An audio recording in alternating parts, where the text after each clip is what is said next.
रखने की बात तो कोई खास ना है। अच्छा, निकाल दिया घर से? निकाल दिया और उसने अपनी बहू छोड़ दी। हमारी बहुत अच्छी सेवा करते हैं। अच्छा बाबू, क्यों आपके बच्चों ने आपकी सेवा नहीं की, आपको नहीं रखा? मैंने बड़े बेटे को लोन ले लिया निकाल के बैंक से। हाँ, वो उसने भुगताया नहीं है अभी। वो उसी की वजह से और जो 3 बेटे हैं उनकी सोच ये है कि वो कहीं हमें जाना ना पड़े। बड़ा बेटा कह रहा है कि मैं ऐसा नहीं कर होने दूंगा, मैं खुद ही दूंगा पैसा। लेकिन उनको 3 जो बेटे गाँव में उनको सबर नहीं है। घर से निकाल दिया? उन्होंने मुझे रोटी भी ना दी कई कई दिन। कई कई दिन रोटी ना दी। जब मुझे ना मिली तो फिर मैं हार के यहाँ आ गया, डॉक्टर बुला ली। फिर उन्होंने मुझे यहाँ पहुँचा दिया कि तुम वहाँ पहुँचा, वहाँ ज़्यादा अच्छी सुविधा मेरे से मैं यहाँ पे आ पाया हूँ।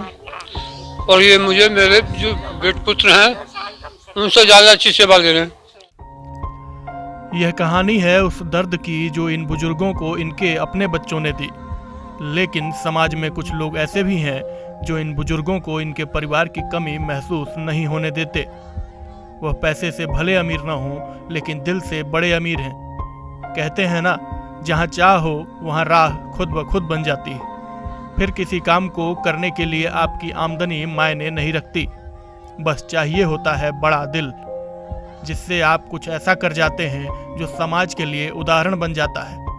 कुछ ऐसी ही कहानी है मुरादाबाद के बिलारी में वृद्धाश्रम चलाने वाले रोहन और पूरन मौर्य की। पूरन मौर्य भले ही एक छोटी सी दुकान चलाते हों, लेकिन लोक सेवा के लिए इनका बड़ा दिल और दान देखकर बड़े बड़े दानियों को प्रेरणा मिलती है। वहीं रोहन ने तो अपनी पूरी जिंदगी ही असहाय और निराश्रित बुजुर्गों के नाम कर दी है। मेरा छोटा सा कारोबार है। कभी कदा मैं दिल्ली जाया करता हूँ सामान लेने के लिए, ठंड के मौसम में भी और गर्मी की ऋतु में भी।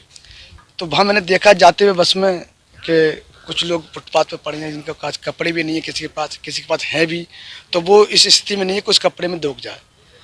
तो हम लोग ने एक स्थापना की बिलारी में, उस छोटे से कमरे में लेके और उसमें चलाया। वो एक बुजुर्ग रहते थे, उनके लिए मैंने घर से भी खाना, मेरी घरवाली ने 1 साल लगातार मैं घर से खाना लेके उस बुजुर्ग के लिए। फिर संख्या बढ़ती गई, लोग आते गए, लोग जाते गए। फिर वहाँ व्यवस्था जो थोड़ी सी चमराई, क्योंकि हम लोग रोहन जी हमारे साथी हैं, रोहन जी और हम रात को घर जाते तो बहुत दिक्कत पैदा होती थी। फिर लोगों हमने सोचा कि अपने पास ही बनाया जाए। तो उसके लिए मैंने परिवार, मेरी माँ ने और मेरी घरवाली ने, मेरे बेटे ने, सबने एक सहयोग करके बोले कि ज़मीन जो संस्था के नाम कर दीजिए और इसमें एक अपना बुजुर्ग बेसहारा आश्रम बना लीजिए। कितनी आय होगी आपकी महीने की? ऐसा मैंने तो कभी जोड़ा नहीं, लिखा पढ़ा तो है नहीं। मरम्मत का काम करता हूँ इस चीज़ गाड़ियों का। महीने में 10-15 हज़ार रुपये कमा लेता हूँ, उसी में मेरा 2-4 हज़ार बचा भी लेता हूँ, बाकी खर्च कर लेता हूँ। इतना बड़ा दिल फिर कैसे आया?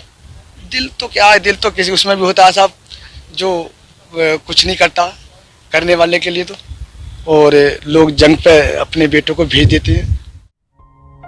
कुल मिलाकर सेवा भावना के लिए न तो बहुत ज़्यादा पैसे की ज़रूरत होती है, न ही किसी बहुत बड़े सपोर्ट की।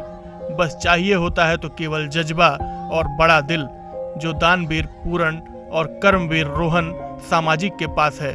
यह दोनों अपने कार्यों की वजह से न केवल आज समाज में सराहना पाते हैं, बल्कि इनके जज्बे और सेवा भावना के कारण सैकड़ों की संख्या में बुजुर्गों को मदद भी मिली है। मैं तो जब बेंगलोर से फार्मेसी करके लौटा तो एक पता नहीं, एक सेवा भाव का जज्बा पता नहीं परमात्मा की तरफ से जागृत हो गया। और 2011 से मैं फुल टाइम हूँ अभी तक। और बिलारी में जब आश्रम चलता था तो 5 साल के लिए क्रांति देवी उन्होंने अपना मकान दिया था। तो वहाँ पे जब चला रहे थे तो वहाँ पे धीरे धीरे जगह कम पड़ने लगी। और वहाँ पे जब बिलारी में चलाया था तो 1.5 साल मैंने स्कूल की आमदनी से वह आश्रम चलाया। और आश्रम चलाया तो फिर कहाँ तक करा जाए, तो कुछ वॉलंटियर की टीम मैंने इकट्ठी कर करके बिलारी के डोर टू डोर दुकान पे जाके और कुछ फंड इकट्ठा किया। तो जब फंड इकट्ठा हुआ लोगों ने जिस तरीके से सहयोग किया, हमारा उत्साह बढ़ गया। और जब उत्साह बढ़ गया मेरा, तो फिर मैंने सोचा कि एक बड़ा आश्रम बनना चाहिए, क्योंकि उस समय किराए पे एक कमरा लिया था तो उसका भी खर्च वहन करना पड़ रहा था और आश्रम चलाने का भी। तो फिर उस दौरान पूरन भाई मिले और इन्होंने कहा यार तुम सेवा एक अच्छी तरीके से कर रहे हो, तो मैं एक जो 2.5 बीघा ज़मीन है वो मैं दे दूंगा। मैंने कहा यार दिक्कत आ रही है, तो बोले मैं दे दूंगा, तुम परेशान मत हो, काम करो। फिर वहाँ पे काम करते रहे, वहाँ का भी खर्च वहन और फिर यहाँ का निर्माण कार्य शुरू। और मैं अभी तक ये ईश्वर के आशीर्वाद से जितने लोगों के पास फंड मांगने गया, शायद 100 में से 99 लोगों ने कोऑपरेट किया। शायद 1% लोग इस वजह से कोऑपरेट नहीं कर पाए, शायद उनके पास शायद उस समय परेशानी आ गई। ये लोग बताते हैं कि अगर कोई मुझे दिख जाए तो मैं उसको यहाँ पर लाता हूँ, उसकी सेवा करता हूँ और उसे वो तमाम सुविधाएं मुहैया करवाता हूँ जो उनके बच्चों को उपलब्ध करवानी चाहिए थी। तकरीबन 10 बुजुर्ग अभी इस सामाजिक सेवा संस्थान के अंतर्गत बने इस आश्रम में रहते हैं और वो बताते हैं कि हमें जब हमारे बच्चों ने साथ छोड़ दिया तो इन लोगों ने सहारा दिया और आज हम यहाँ पर हंसी खुशी रह रहे हैं। सामाजिक सेवा की ये भावना न केवल समाज में इसी तरह के छोटे मोटे बदलाव लाने के लिए प्रयासरत होती है और हमें सकारात्मक ऊर्जा देती है, बल्कि हम जब भी इस तरह की कहानियों को देखते हैं तो बड़े ही लबोलुआब के साथ इनका स्वागत भी करते हैं।